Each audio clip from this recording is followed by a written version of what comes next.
आदाब, मैं हूं आदिल खान आज़ाद। 6 अगस्त की शाम लग चुकी है और आज़ाद वन इंडिया के इस वीडियो में आप देखेंगे ईरानी आर्मी हाई अलर्ट पर, बड़ी जंग की आहट तेज।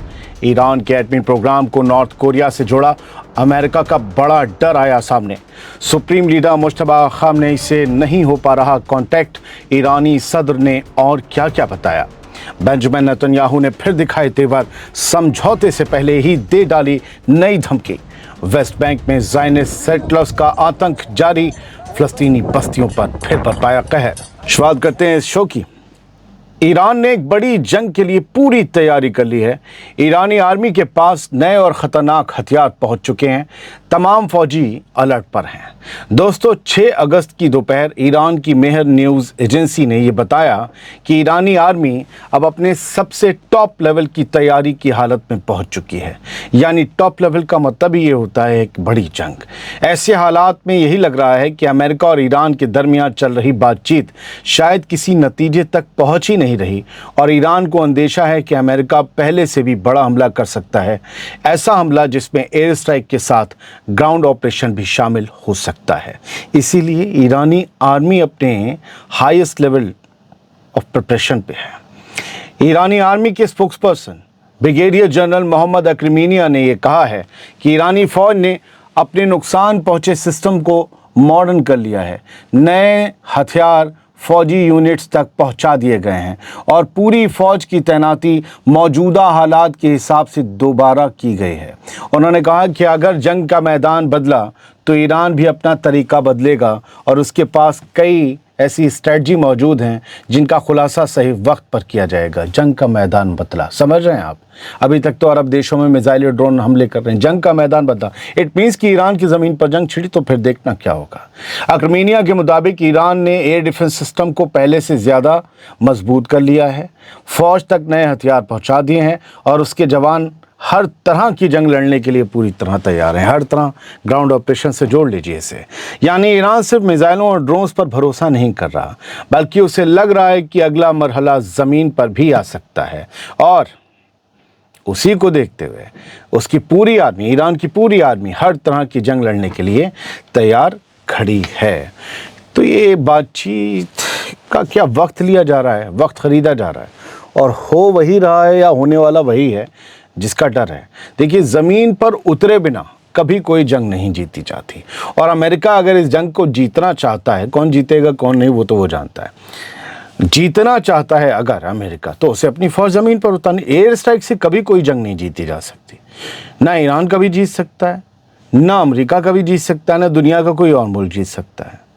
जीतने का मतलब ये होता है ज़मीन पर फौज उतारना। अब वो अमेरिका कर नहीं पा रहा, डर है, पता है बहुत बड़ी तादाद में फौजी मारे जाएंगे, लेकिन अब क्या वो फैसला होने जा रहा है। ईरान की तैयारी क्या कह रही है?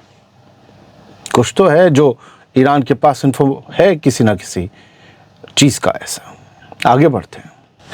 ईरान के पास एटम बम होता तो वो दुनिया को बदल कर रख देता, ये डर है अमेरिका का। आइए इस बयान को, इस खबर को टटोलते हैं जो 6 अगस्त की दोपहर सामने आया है। अमेरिका अभी भी ईरान को अपना सबसे बड़ा दुश्मन मानता है, नॉर्थ कोरिया से भी बड़ा। और अब अमेरिका के एक बड़े लीडर का बयान भी यही इशारा दे रहा है कि ईरान सबसे बड़ा दुश्मन है। अमेरिका के एक्स फॉरेन मिनिस्टर यानी secretary of state Mike Pompeo ने यह कहा है कि अगर ईरान के पास नॉर्थ कोरिया जैसा न्यूक्लियर प्रोग्राम होता तो आज पूरी दुनिया की तस्वीर अलग होती, नक्शा अलग होता। पॉम्पियो ने कहा कि उन्होंने नॉर्थ कोरिया के लीडर किम जोंग उन के साथ काफ़ी वक्त गुजारा है, लेकिन उनके मुताबिक नॉर्थ कोरिया ने पिछले कई सालों में अमेरिका के खिलाफ वैसी कार्रवाइयां नहीं की जैसी ईरान करता रहा है। उन्होंने दावा किया कि अगर ईरान के पास नॉर्थ कोरिया जैसी न्यूक्लियर ताकत होती तो वो अमेरिका और उसके साथियों के लिए कहीं ज़्यादा बड़ा ख़तरा बन चुका होता और पूरी दुनिया की सिक्योरिटी की तस्वीर बदल जाती। यानी माइक पॉम्पियो का साफ कहना है कि अमेरिका किसी भी कीमत पर ईरान को न्यूक्लियर हथियार हासिल नहीं करने देगा और ना वो ऐसा चाहता है, क्योंकि इसके नतीजे सिर्फ मिडिल ईस्ट तक महदूद नहीं रहेंगे बल्कि पूरी दुनिया पर असर डाल सकते हैं। अमेरिका पर भी नक्शा तो कहीं का भी बदल सकता है, यही डर है अमेरिका का। ये खबर मैंने बयान सुन के बनाई है और यही बोला है गूगल में आप सर्च करोगे तो आपको मिल जाएगी जब तक ये वीडियो आप तक आएगा। मैंने जब इस बयान को सुना तब तक दुनिया के किसी भी अखबार ने इसे छापा नहीं था। तो यही अपडेट है कि सबसे पहले आप तक पहुँचे। तो ईरान के एटमी प्रोग्राम का डर अमेरिका के अंदर पसरा हुआ है, ये बात साफ हो रही है। आगे बढ़ते हैं। ईरान की सुप्रीम लीडर मुश्तबा खामेनी आखिर सामने क्यों नहीं आ रहे? अब पहली बार ईरान के सदर मसूद पेज़ेश्कियान ने खुद इस पर बयान दिया है। रिपोर्ट्स के मुताबिक मसूद पेज़ेश्कियान ने कहा है कि मौजूदा हालात में मुश्तबा खामेनी से सुप्रीम लीडर से रब्ता करना, कांटेक्ट करना बहुत मुश्किल हो गया है। सारी दुनिया की हेडलाइन यही कह रही है, पेज़ेश्कियान का बयान है। लेकिन पेज़ेश्कियान ने यह भी कहा कि उनकी मौजूदगी यानी खामेनी की मौजूदगी अब भी पूरे मुल्क के लिए हौसले और ताकत का सबसे बड़ा ज़रिया है। पेज़ेश्कियान ने यह नहीं बताया कि खामेनी से कांटेक्ट कर पाना मुश्किल क्यों है, लेकिन आधा बयान ज़रूर दिया। दोस्तों, अमेरिका और इसराइल के हमले में ज़ख्मी होने के बाद से मुश्तबा खामेनी अब तक किसी भी पब्लिक प्रोग्राम में नज़र नहीं आए हैं, जिसकी वजह से तरह तरह की अटकलें लगाई जा रही हैं। पेज़ेश्कियान ने इन अटकलों को खारिज किया और कहा कि उनकी यानी पेज़ेश्कियान की मुश्तबा खामेनी से मुलाकातें हुई हैं और उन्होंने हमेशा बहुत मेहरबानी और बेहद मजबूत मंतिक के साथ मुल्क के अहम मसाइल पर रहनुमाई की है। उन्होंने ये भी कहा कि कुछ लोग जानबूझकर मुश्तबा खामेनी की गलत तस्वीर पेश करने की कोशिश कर रहे हैं, जबकि हकीकत उससे बिल्कुल अलग है।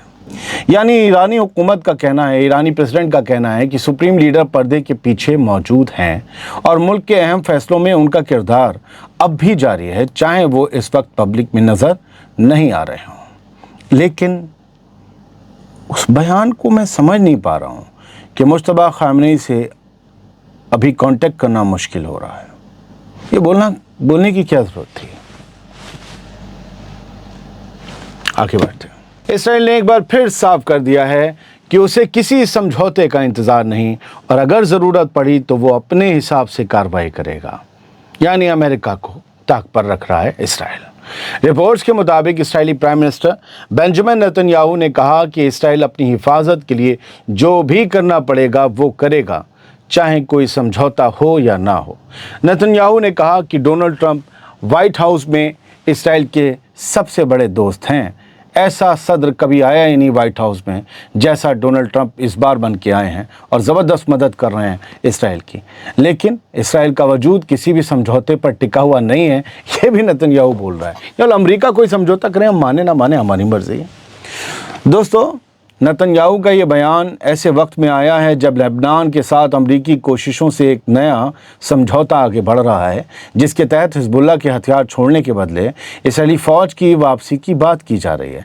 लेकिन बेंजामिन नेतन्याहू के इस बयान से साफ इशारा मिल रहा है कि इसराइल फ़िलहाल अपने फ़ौजी ऑपरेशंस रोकने के मूड में नहीं है और अगर उसने ज़रूरी समझा तो किसी भी समझौते से पहले भी वो कार्रवाई जारी रख सकता है और बाद में भी। पता है, मैंने एक ऐसी ख्वाब देखा, मेरे जहन पहुंच गया। मैं इन्हीं न्यूज़ में दिन रात रहता हूं, किसी से मिलता मिलाता नहीं, तो इसी में जहन रहता। मैंने देखा एक हाइपोथेटिकल सी बात कि अरब तमाम मुल्क, मुस्लिम मुल्क और ईरान हर किसी की धमकियों को दरकिनार करके इसराइल पर मिलकर हमला कर रहे हैं और ज़बरदस्त हमला कर रहे हैं और बड़ी तबाही हो रही है। और अमेरिका की धमकी से कोई रुक भी नहीं रहा, क्योंकि जो अरब मुल्कों में अमरीकी फ़ौजी हैं वही अमेरिका को कमज़ोर करने का एक दिन बहाना बनेंगे। बाकी ख्वाब है। आगे बढ़ते हैं। इस्राएली ज़ायनिस्ट यहूदी सेटलर्स ने एक बार फिर फ़लस्तीनी बस्तियों पर हमला कर दिया और घरों के साथ साथ खेतों को भी आग लगा दी। 6 अगस्त को ये तस्वीरें सामने आईं और 5 और 6 अगस्त की रात की ये तस्वीरें हैं, शहर की तस्वीरें हैं। और रिपोर्ट्स जो आई हैं वेस्ट बैंक से, उसमें ये बताया गया है कि कब्ज़े वाले वेस्ट बैंक के शहर अल खलील के बाहरी इलाकों में इस्राएली ज़ायनिस्ट यहूदी सेटलर्स ने फ़लस्तीनी घरों और फसलों को आग के हवाले कर दिया। रिपोर्ट्स के मुताबिक हमले के दौरान कई फ़लस्तीनी घरों और खेती की ज़मीन को निशाना बनाया गया, जिसमें भारी नुकसान हुआ। कल इन्हीं उग्रवादी सेटलर्स ने कई गाड़ियों में आग लगा दी थी। मैं इनके लिए बिल्कुल सख्त ज़ुबान इस्तेमाल करता हूँ, जैसा खुद इस्राएली मीडिया भी करता है और जैसे किसी आम इंसान को भी करनी चाहिए, लेकिन हमारे यहाँ के अंधभक्त इन्हें पापा बनाते हैं। दोस्तों, वेस्ट बैंक में ऐसे हमले अब कोई नई बात नहीं रह गए हैं। यहाँ ज़ायनिस्ट सेटलर्स इसराइली फ़ौज की मौजूदगी या उसकी हिमायत में फ़लस्तीनियों की ज़मीनों और घरों में लगातार हमला करते रहते हैं और इंटरनेशनल कानून के ख़िलाफ़ नई नई सेटलमेंट्स का दायरा भी लगातार बढ़ता जा रहा है। ये वेस्ट बैंक को पूरी तरह से हथियाने और कब्जाने का एक शगल है जो लगातार हर रोज़ अमल में लाया जा रहा है। खबरें यहाँ से हैं। हमने आपको कल बताया था रात कि 2 फ़ौजी मारे गए हैं इसराइल के और 4 लगभग ज़ख्मी हुए हैं। उन दोनों फ़ौजियों की तस्वीर आ गई है। ये लेबनान में मारे गए हैं। दोनों रिज़र्विस्ट फ़ौजी थे और लेबनान में एक बूबी ट्रैप में फंसकर एक इमारत में घुस गए ये हिज़्बुल्लाह के कुछ हथियार या फिर कुछ लोगों को ढूंढने। वहाँ पहले से बारूद लगाया गया था हिज़्बुल्लाह की तरफ से और ये उड़ गए।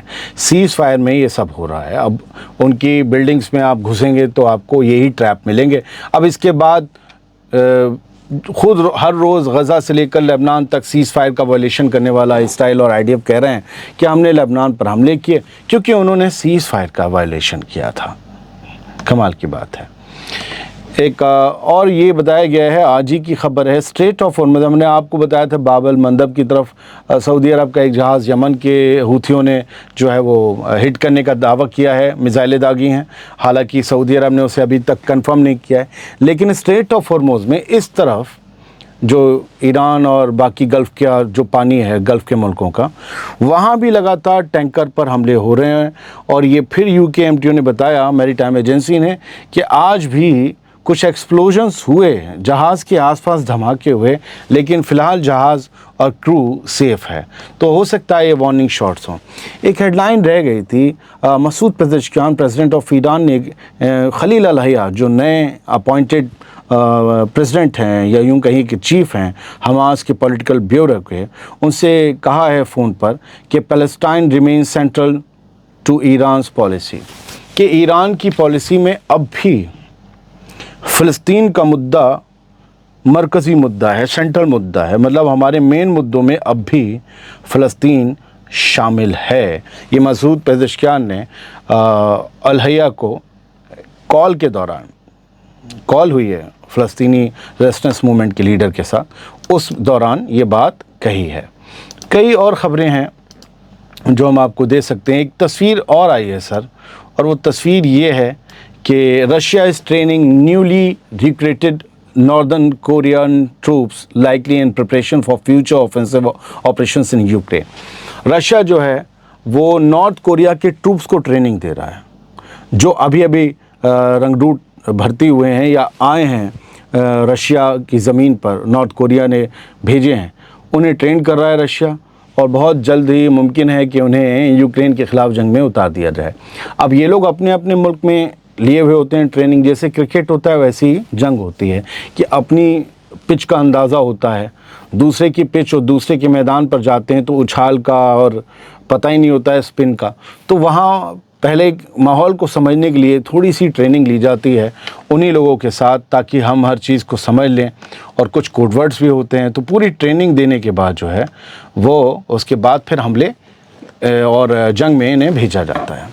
Russian strikes kill 6 in Ukraine as Moscow intercepts hundreds of drones. Russia ने स्ट्राइक की, उसमें यूक्रेन में 6 लोग मारे गए। लेकिन उधर यूक्रेन ने भी जो स्ट्राइक्स की थी, सैकड़ों ड्रोन दागे थे, वो रूस ने जो है उन्हें इंटरसेप्ट करने का दावा किया है। ये 6 अगस्त की एक और हेडलाइन है और ये बताया कि 605 ड्रोन, 605 ड्रोन्स इंटरसेप्ट कर लिए हैं, मॉस्को ने शॉट डाउन किए हैं। यानी रूस कह रहा है कि हमने 605 यूक्रेनी ड्रोन्स को मार गिराया है। फिर भी तबाही मची है और रशियन स्ट्राइक्स जो हैं वो यूक्रेन में हुई हैं तो बड़ी जानलेवा साबित हुई हैं। और इधर जो है वो कई लोग, दर्जनों लोग ज़ख्मी हुए हैं रूस में, ये भी एक ख़बर है। और लगातार इन दोनों के बीच हमले जारी हैं। ये एक तस्वीर भी हमले की जो बताती है यूक्रेनी ड्रोन्स ने रशिया की यारोस्लावी रीजन में रात में जो हमले हुए, उनमें हमले रिफाइनरी, एक यानोस ऑयल रिफाइनरी है, उसको हिट किया और उसमें से ये आग के गुबार निकल रहे हैं। ज़्यादातर मॉस्को रीजन में ही आते हैं ये। बहुत बहुत शुक्रिया। आप ही का चैनल है आज़ाद बोल इंडिया, अगर अब तक ना किया हो सब्सक्राइब तो कर लीजिए। लाइव सेशन अगर चाहते हो, दुनिया भर की ख़बरें, बड़ा लेंदी शो है, बन नहीं पाता, تو آج کل اسکپ ہو رہا ہے تو میں معذرت چاہوں گا، کچھ ہیلتھ کا بھی ایشو آج کل وائرل چل رہا ہے سر، آپ لوگ بھی بچ کے رہیے، بار بار کہہ رہا ہوں۔ تو اگر آپ کو لائیو چاہیے ہوگا تو بتا دیجیے گا، تو میں لائیو آپ کی خدمت میں حاضر ہو جاؤں گا۔ فی الحال ابھی تک کے لیے یہی بڑی خبریں تھیں، ایک آدھ اور کوئی بڑی خبر آنے کو ہے، آ جاتی ہے میں فوراً آپ تک پہنچاتا ہوں اگلی کچھ 1 ڈیڑھ 2 گھنٹے میں۔ تھینک یو ویری مچ، سلامت رہیے، خوش رہیے۔